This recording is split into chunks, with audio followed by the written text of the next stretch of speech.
Hello, welcome back to Tactical Tuesday with Johnny Tiger. The date is June 30th, 2020, the day before Canada Day. So happy Canada Day to all my Canadian patriots and countrymen, countrywomen.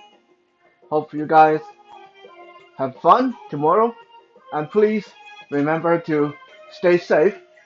We are not through this pandemic yet, so it is very important to keep yourself healthy and keep everyone around you healthy.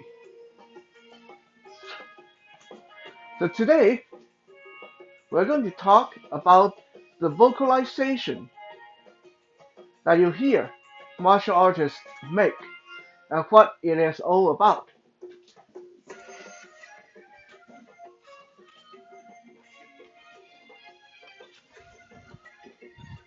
Some people call it ki, some people call it kai, some people call it the battle cry. Many different cultures have different ways of doing it, but basically it is the sound a martial artist make when they throw a kick or a punch, like this.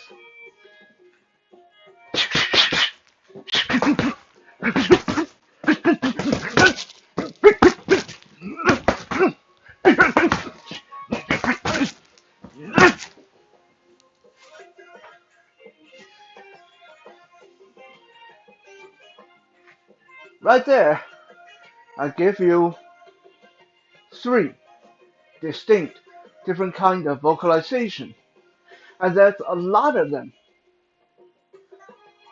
I'm not going to stand here and debate which way is the right way, because for everybody it's kind of different, depending on your background, depending on your fighting style, depending on how shy or not shy you are, how you vocalize yourself. It's your business. As long as it works, it suffice. But I'm going to say that there are a few ways probably not going to work for you. For example, a lot of time you see in a Oriental movie, they go like ha ha ha ha ha ha ha ha ha ha ha. The ha ha sound, that's pretty much a no-no for everybody, uh, unless you are some kind of very different body structure than normal human being. And the reason being that when you are doing the ha sound, all the air is rushing out of your chest. So if you keep that up, you're going to lose air. You're going to run out of breath really quickly. You're going to get winded really quickly. Another way that is probably not going to work is, again, you see in, well, actually this one is more in how Chinese people is portrayed by Hollywood. They go, hi-ya, hi-ya, hi-ya, hi-ya, hi-ya, hi-ya. Why doesn't that work? It's too long. Now, by too long, I mean when you make your vocalization, you want to get it going. The sound should come out, project outward, the same time as you throw your attack.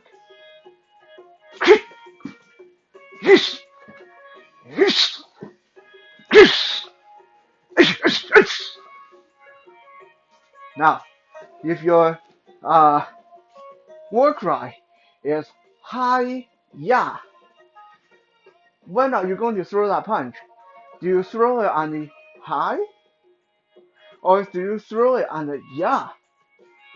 If you throw it on the high, hi ya, well then that ya is pointless. You already threw the punch. If you throw it on the ya, then your high already tell your opponent you're about to hit them. So you're telegraphing what you're about to do. So you see them go, hi, yeah, hi, yeah. That only works in movies. Because in real life, as soon as you go high and you lift your arm up, the other person is going to hit you or get out of the way. Something else that doesn't really work is what you see in Bruce Lee movies. And again, some modern iteration of Chinese Kung Fu. They go,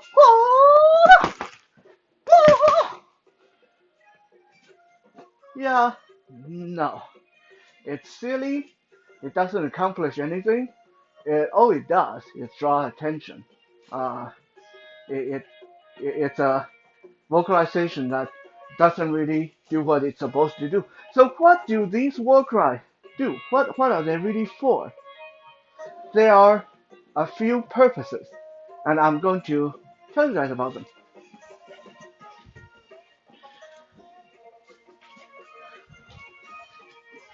The first reason why we make those noises is for breath control.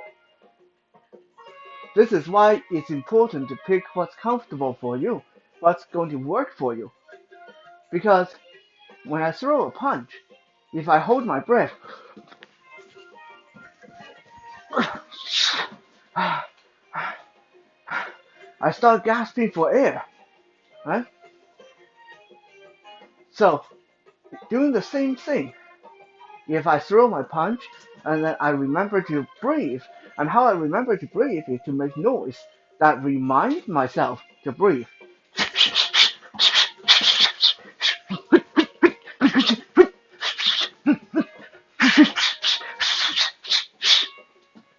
I can go on for a long time without losing my breath.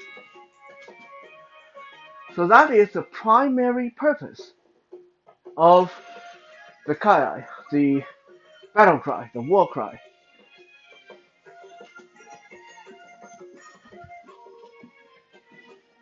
Reason number two, to enhance your energy. When you are lifting something heavy,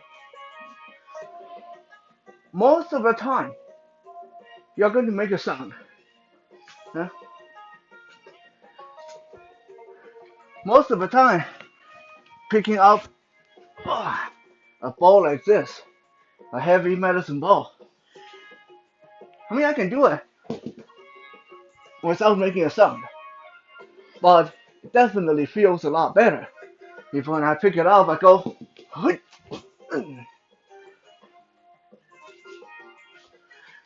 When you make sound, when you make the sound, it reminds you to let the air out of your lung, helping you channel that energy toward whatever you're doing. At the same time, the sound will trigger your body to produce the necessary chemicals and cocktails, you can say, in your brain that make doing heavy labor easier. This is why in military they teach you to make noise when you're marching, running, doing heavy things. When you see people working out at the gym, they make a lot of noise because making loud, aggressive noises remind your body to be aggressive and give you the right kind of chemical in your bloodstream, endurance and energy and whatever you need, uh, endorphins or whatever. You know, uh, again, everyone is a little bit different. Some people are perfectly okay being quiet, but that is the secondary purpose of making that noise, is to help trigger your body, help channel your energy.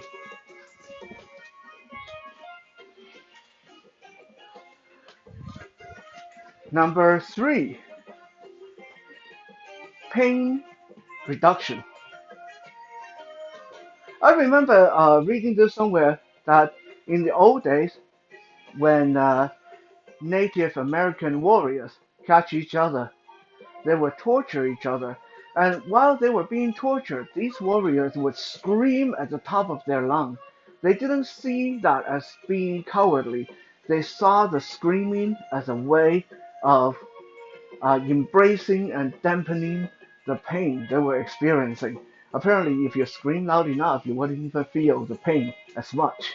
And that is actually true. If I'm striking my knuckle against someone else's knuckle, if I keep quiet and we just do this, it just hurts a lot, because your mind is dwelling on how much this is hurting. But if every time you hit knuckles, you go, you can probably keep it up a bit longer. It still hurts, but by focusing on making loud, aggressive noise, you're tricking your body into not feeling as much of the pain.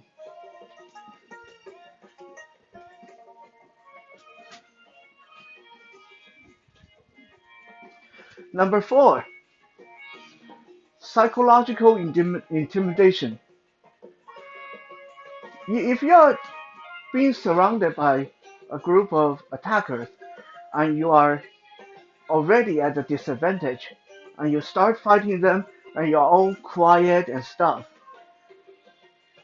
that doesn't mean that you won't be able to beat them, but psychologically you're at a disadvantage because they are not scared, they are not off balance. But if you go into the fight making really scary aggressive noise,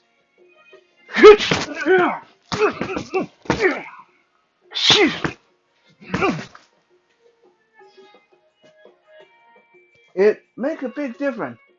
Uh, we human beings, we are programmed, brainwashed at a very young age to shrink away from loud, aggressive sound.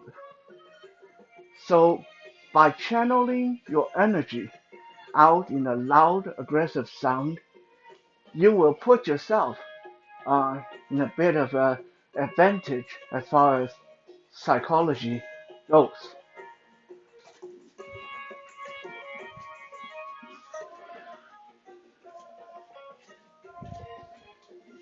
Now, a lot of my students, especially my head disciple Clement, often joke with me and say I'm too quiet when I spar and when I fight. There's a reason for that. Because most of the time, when I'm sparring or even fighting in competition, I do not feel that I need to go uh, to the point of injuring my partner or opponent too badly. So by staying quiet, I am effectively holding back both psychologically and physically. When I start making loud aggressive noises, I tend to lose control. I tend to forget to uh, not hit so hard or do not do things that would injure the other person. So usually when I start making loud aggressive noises, that's when I start to lose control and end up hurting somebody really bad. That's why I don't do it. My control, unfortunately, is not that good that I can make loud noises and not hit hard. When I make loud noises, I hit hard.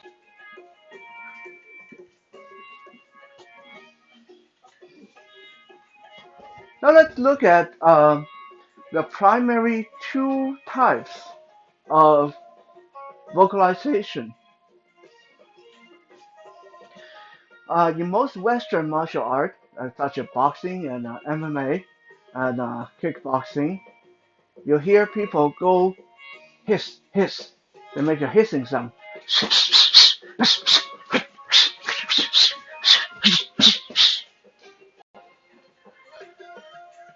Why do they do it that way? Because these are sports. These are activities that you need to be able to last 2 minutes, 3 minutes, 5 minute rounds, and then repeat maybe 10 rounds, 15 rounds. You need to be able to learn to control your breathing and conserve energy. So keeping that whistle coming out of your between your lips.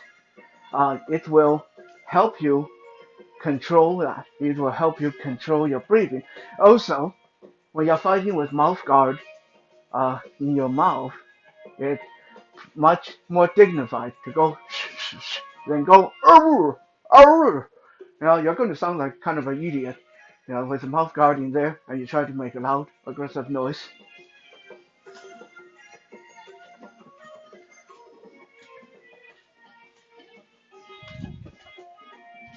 The other type is the Eastern martial art, Oriental martial art, and most of them go something like shh, here, shh,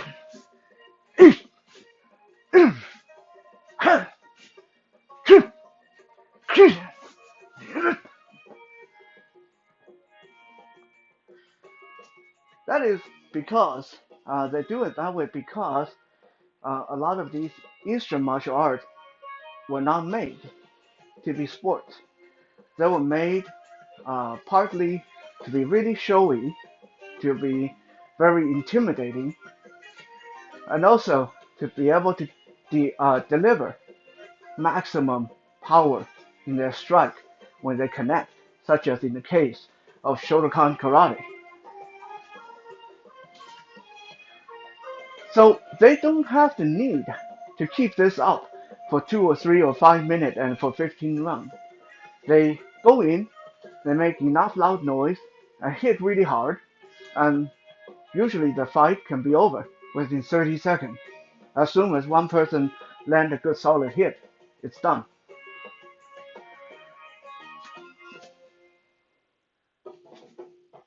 So that is the bare bone basic of the vocalization in fighting, in martial art, in self-defense. Again, even though there are a few kind of a wrong way to do it, as long as it works for you, it's helping you keeping from being winded, keeping from running out of breath.